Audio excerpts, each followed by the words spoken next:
today we're talking all about how to draw the letter G. This video will be slightly longer than some of the others because as with the A, we have two styles of G. We have a single story and a double story. And the single and double story letter A and G are some of my favorites of the whole alphabet. So to start with our basic uppercase G, you're really just drawing a C with a few extra details. So I'm gonna go ahead and start on my practice layer of the worksheet. You can grab these in the caption for free as both a printable or the Procreate file. You can see compared to some of the other worksheets, I had to squish these in a little more to make it all fit. So your arrows are down here on your practice section. So just like with the arrow, I'm going to start and draw kind of a letter C. And you do want to keep it somewhat open and not closed off, and that helps it feel better when you get to the end.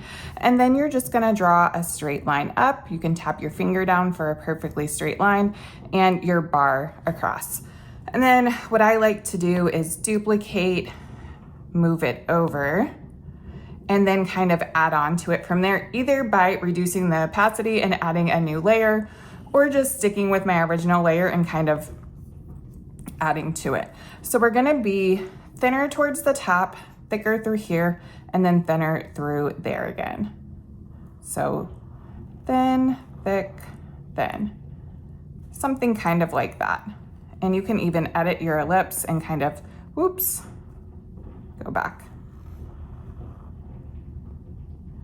You can click edit and kind of shift it around so that your thin parts are about the same.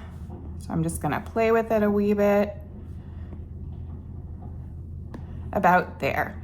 And then I am also going to thicken this downstroke and then make my bar about the same width as my thinner strokes. Maybe even a wee bit thinner than that. And then I'll angle this off and it'll be something like that. And then as with all the other videos, I would sit and refine and kind of play with my angles. Maybe these would get thinned up a little higher. And that kind of sometimes depends on the overall look you're going for as well. You can turn your page any way you need to get good angles.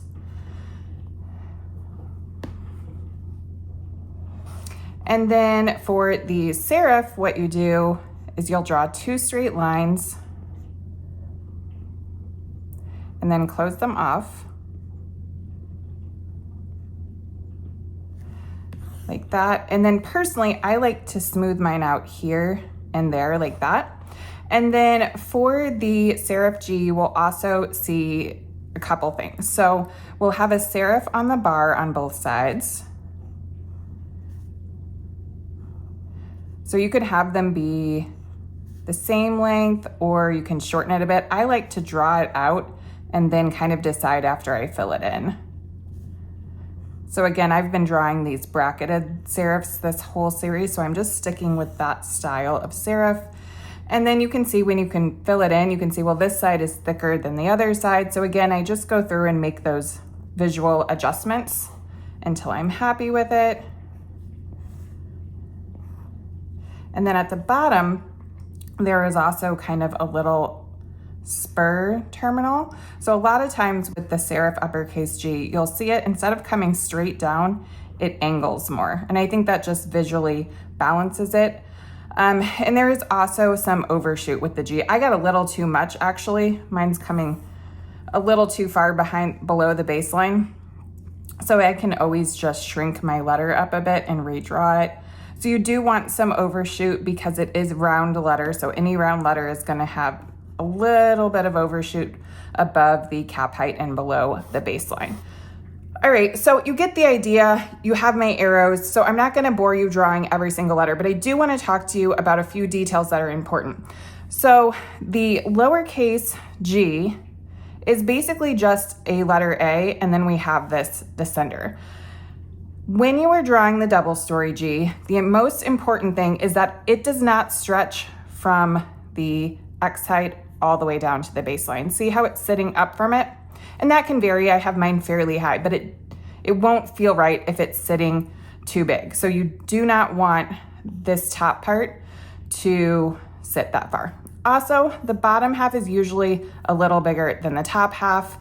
And then as far as weighting it, you see all different things when people draw these, and even in some of the classic fonts I've studied. So traditionally, we would follow the plan of thicker downstrokes, right? So your thick parts would be here, and then you'd kind of play with the thin parts like that.